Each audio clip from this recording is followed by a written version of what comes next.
saya juga melihat bahwa di dalam menulis buku itu ada potensi pelayanan yang lain. Tuhan memberi saya karunia di situ.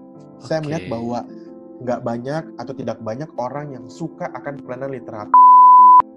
Melalui buku, mereka bisa bertumbuh. Melalui buku, mereka bisa mengenal Tuhan. Melalui buku, mereka bisa mengerti apa arti hidup ini dan bagaimana menjalani hidup di dalam Tuhan Yesus.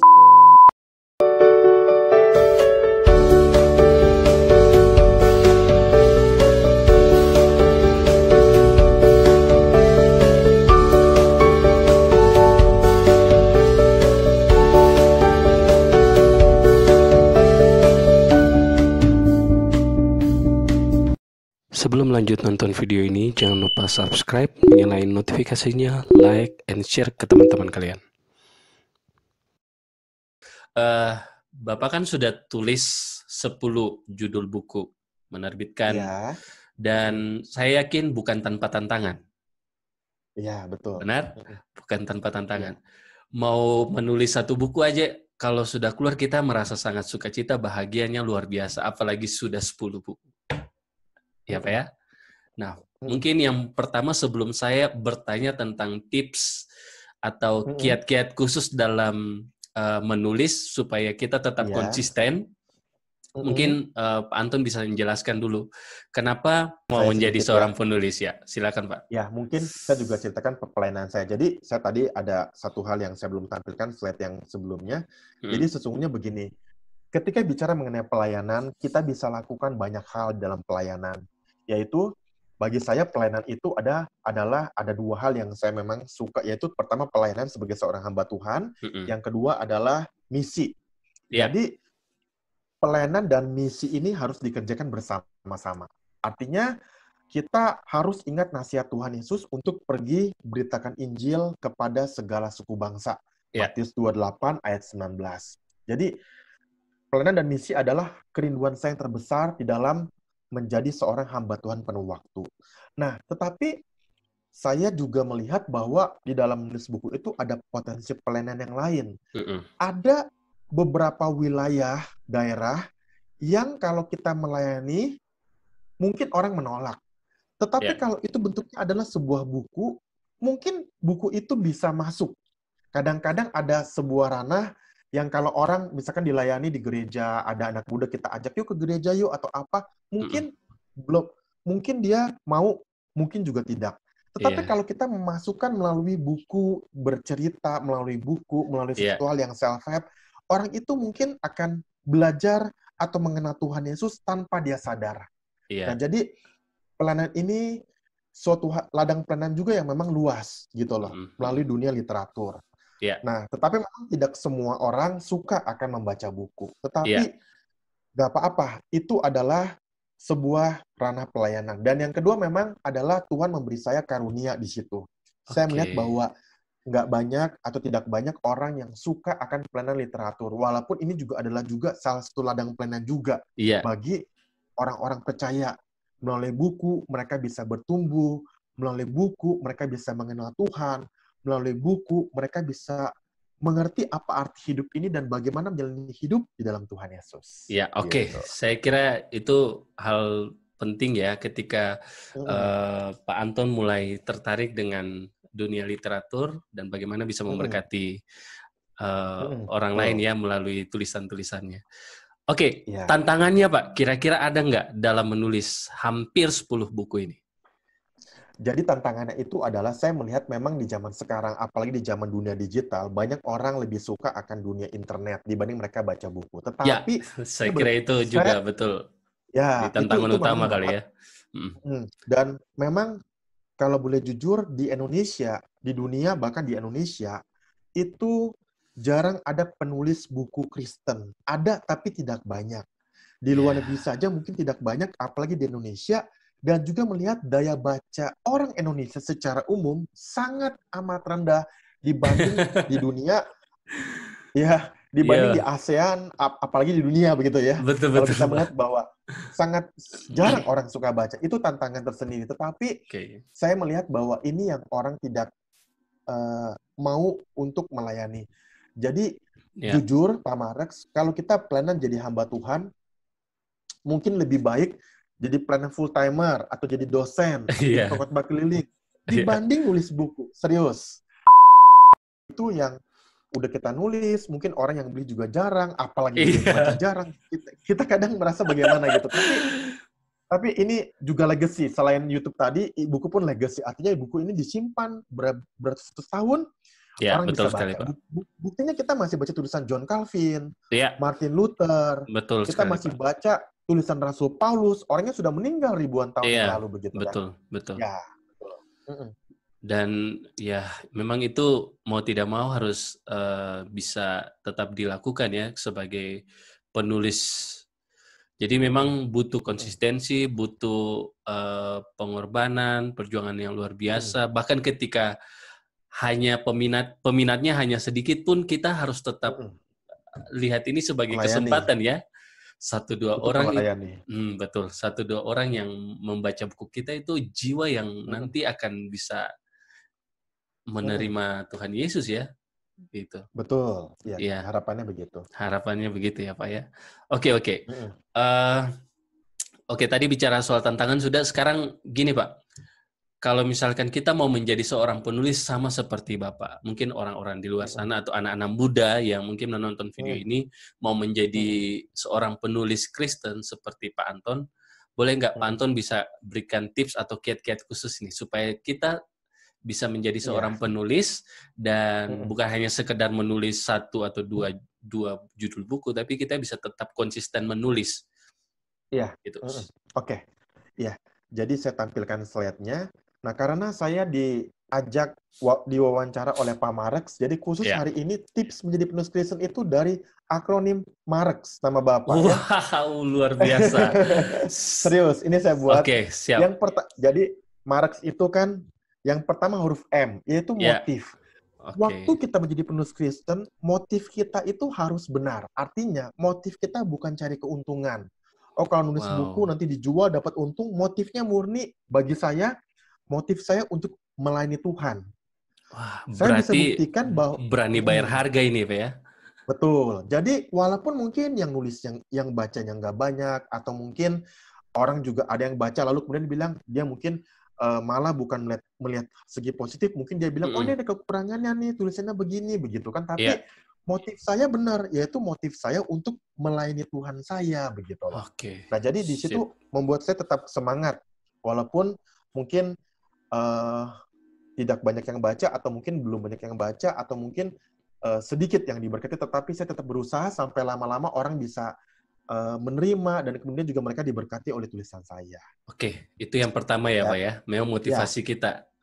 Kita tujuan menulis itu untuk apa? Mau mendapat keuntungan atau mau menjadi berkat buat banyak orang gitu ya, Pak ya? Betul sekali. Wow. Iya. Oke, yang kedua, Pak. Yang kedua, silakan yang kedua. Yang kedua tadi M, sekarang A. Huruf A berarti always learning from other writer. Jadi saya selalu belajar untuk menuliskan lebih baik lagi, dan saya belajar kepada penulis-penulis buku yang mungkin sudah dikenal, terutama di Indonesia. Misalnya Pendeta Andari Ismail, dan bukunya dengan seri Selamat, mungkin pernah baca. Kemudian Pendeta Stefri Lumintang, dia juga seorang penulis buku, Pendeta Ramli Lumintang, gitu ya. Betul. Jadi ada orang-orang yang sudah menulis, dan memang saya kenal, saya ngobrol sama mereka, apa kira-kira yang membuat buku-buku Bapak kok bisa dibeli banyak orang dan memberkati orang banyak, begitu. Jadi dari situ saya belajar sesuatu, begitu. Misalkan kalau kata Pak Andar, kamu harus punya kualitas. Kalau kamu bukunya berkualitas bagus, orang pasti cari, orang pasti baca, dan orang akan diberkati. Mau sejauh manapun ya penerbitnya ya, tapi kalau misalkan berkualitas ya orang pasti tetap akan pesan atau cari bukunya. Betul sekali. Yang berikut, Pak. Berikutnya ketiga huruf R, yaitu remember to blessing people. Nah, tadi motif itu untuk melayani Tuhan. Sekarang ingat, saya nulis buku ini untuk memberkati orang. Dengan apa? Dengan ilmu yang saya punya. Pak Marek, saya selama hidup, sekarang usia 35 tahun, saya sudah baca 2.000 lebih buku selama saya hidup. Saya sering ke perpustakaan, baik perpustakaan sekolah, perpustakaan kampus, perpustakaan daerah, dan toko buku tentunya. Jadi saya baca buku banyak. Nah, buku-buku yang saya baca ini, saya ingin bagi sari-sari ilmunya itu kepada orang lain. Jadi saya ingat, kalau saya nulis buku, saya bagi kepada orang ilmu yang saya punya. Lalu yang berikutnya adalah Iya. saya juga buku ini kalau terbit saya akan bagi kepada hamba-hamba Tuhan. Ada hamba-hamba Tuhan yang saya kenal, saya bagi dengan gratis. Lalu saya juga kirimkan buku-buku saya ke perpustakaan sekolah, Iya. terutama perpustakaan sekolah teologi. Sekolah teologi ya. Perpustakaan ya Betul. di SCT Iya. Saat, SCT Ahmad Agung, SCT Iman, SCT Bandung, SCT Iya. berbagai SCT saya kirim buku-buku saya untuk mereka bisa save di Oke. buku mereka, perpustakaan mereka untuk dibaca mahasiswa gitu loh. Iya, betul. Yang berikut, Pak. Iya. Yang berikutnya yang keempat, huruf E itu effort, jadi usaha. Nah, usaha ini maksudnya adalah bagaimana saya berusaha untuk tetap produktif. Artinya begini, kalau saya ada waktu luang, ada orang yang pakai waktu luang ngapain, Pak? Dia main game, dia nonton TV, Iya, dia iya. main sepak bola, kan Iya, macam-macam. Mereka ada yang mancing, tapi saya betul. punya waktu luang, saya pakai buat nulis. Hmm. Nah, jadi saya harus usaha dong. Artinya kan saya kan ada pelayanan, tetap harus melayani Tuhan. Iya. Saya ada pelayanan yang harus dikerjakan, ada keluarga yang harus diurus. Tapi di sela-sela itu, ketika ada waktu, saya kurangin waktu tidur. Saya kurangin Iya. waktu main. Saya berusaha. Kata orang begini, tulis buku tebal-tebal. Ada satu buku yang saya sudah tulis 4 halaman. Orang bilang, tebal. Mana bisa nulis tebal itu? Nah, begini sekarang. Logikanya adalah usaha. Iya. Kalau kamu satu hari tulis 5 halaman, 4 buku itu dibagi 5 itu 80 hari. Kurang lebih 3 bulan beres. Iya. Harusnya begitu ya. Iya, Tapi harusnya. memang, ya teorinya kan begitu gitu kan. Effort usaha. Nah, Betul. gitu. Oke, kalau K-nya apa, Pak? Ya, K-nya ini knowing your type. Artinya mengetahui tipe tulisan yang kita mau tulis. Jadi orang itu dikenal dengan tipe. Saya itu menulis selama ini 10 buku dengan 3 genre. 3 genre itu, genre pertama itu renungan. Renungan pemuda, tadi ada renungan pemuda, ada renungan pemuda untuk boys, untuk girls gitu kan ya. Iya. Nah, kemudian saya buat genre yang kedua adalah itu biografi. Saya udah nulis beberapa biografi dari penatua, diaken, begitu loh. Iya. Nah, jadi yang ketiga adalah mengenai planning. Planning itu adalah ciri khas tulisan saya. Ya, ke depan memang saya lagi memikirkan untuk menulis yang, karena saya kan seorang hamba Tuhan, saya mungkin nulis teologi juga ada nanti. Tapi kita semua punya style, punya gaya, punya tipe gitu loh. Jadi ciri ada khas, orang yang Pak. nulisnya ciri khas. Ada orang nulis novel. Saya punya teman tulis novel, dia tulis terbitkan di Gramedia. Jadi novel, semuanya novel begitu, cerita betul. Fiksi begitu ya, begitu. Oke, kalau yang terakhir ini Pak, yang S, stability. Yang terakhir itu S itu stability. Jadi maksudnya adalah konsistennya. Stabil itu artinya tetap kita mau menulis, kita memakai waktu kita. Jadi kan saya menulis ini kan bukan cuma buku ya, Pak Marek. Jadi saya tuh pernah nulis di majalah gereja, kemudian saya pernah nulis di koran. Hari ini saya masih menulis di Bali Tribun. Gema Gereja itu saya tulis seminggu 2 kali, terbit di Bali, ya di kota Bali. Lalu saya juga menulis jurnal, saya menulis ya ini buku, menulis renungan, menulis artikel, dan lain sebagainya. Jadi memang kita perlu menjadi orang yang konsisten. Jadi saya ini ingat bahwa Tuhan memberi saya talenta untuk menulis. Saya nggak boleh lengah, nggak boleh abaikan gitu loh. Jadi stability itu suatu hal yang memang saya coba tekankan begitu loh dalam kehidupan saya. Sebenarnya itu juga bisa mengasah apa yang sudah Tuhan kasih untuk kita. Misalkan seperti Pak Anton kan menulis, ya bagaimana caranya supaya tetap konsisten, ya itu harus tetap menulis gitu. Menulis dan menulis. Hari ini menulis, besok menulis, lusa menulis. Begitu seterusnya. Betul, Mama. Ini yang nggak mudah. Iya, oke. Luar biasa. Tipsnya dari nama saya, wah. Saya merasa sangat diberkati nih, Pak. Sama-sama. Jadi nanti Pak Mares bisa hafal karena namanya Mares tinggal di hafal motif. Pasti saya hafal, Pak. Iya. Effort, knowing your type, sama stability. Jadi ini bisa diterapkan oleh para penonton daripada channel Marek Joseph Project. Nah, kan lebih khas gitu loh. Betul. Khas banget, Pak. Sudah buat keunikan ini, Pak ya. Oke, yang terakhir ini, Pak. Yang terakhir.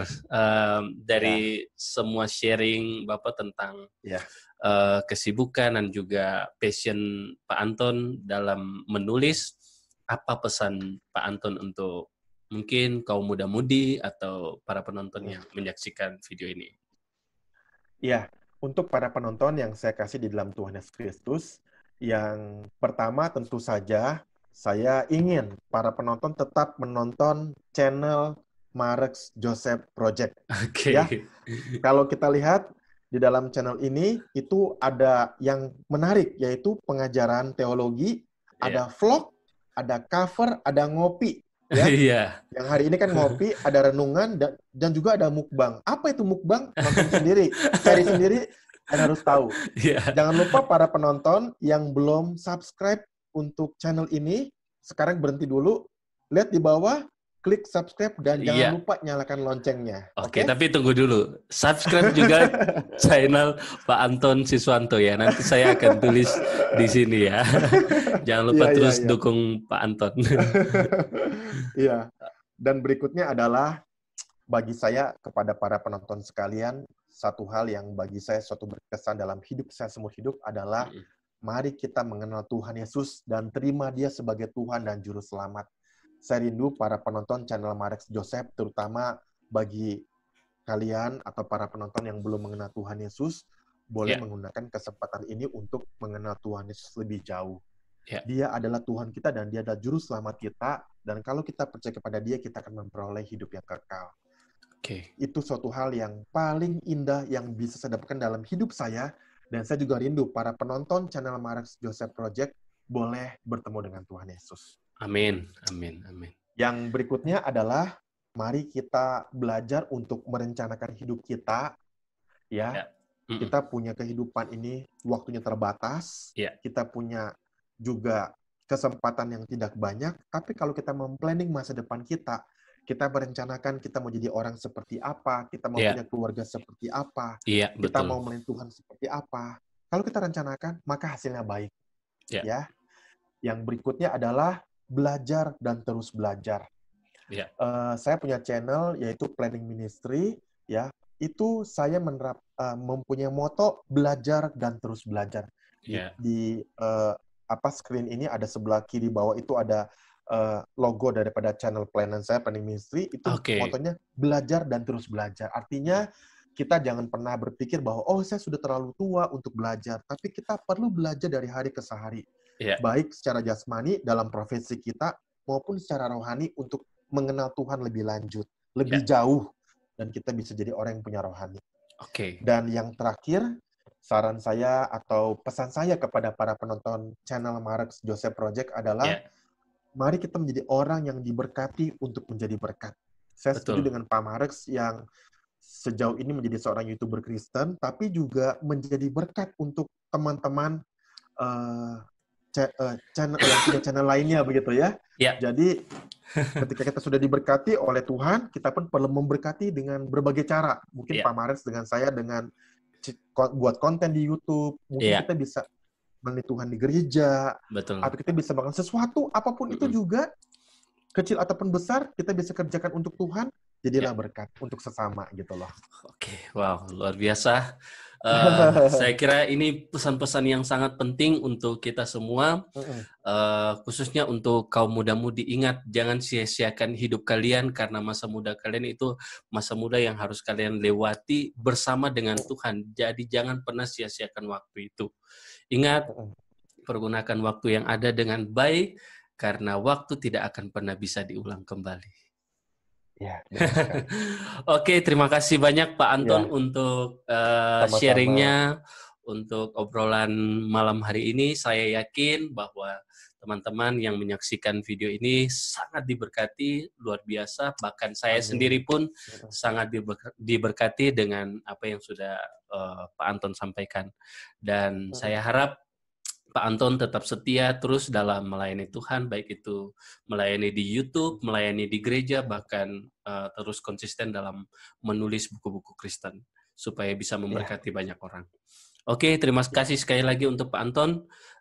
Terima kasih untuk teman-teman semua yang sudah menyaksikan. Jangan lupa untuk terus ikuti channel YouTube Pak Anton Siswanto. Nanti saya akan taruh linknya di kolom deskripsi. Dan dukung juga Pak Anton dalam menulis buku, bahkan dalam pelayanan beliau secara pribadi dan juga kehidupan keluarga. Oke, Tuhan Yesus memberkati kita semua.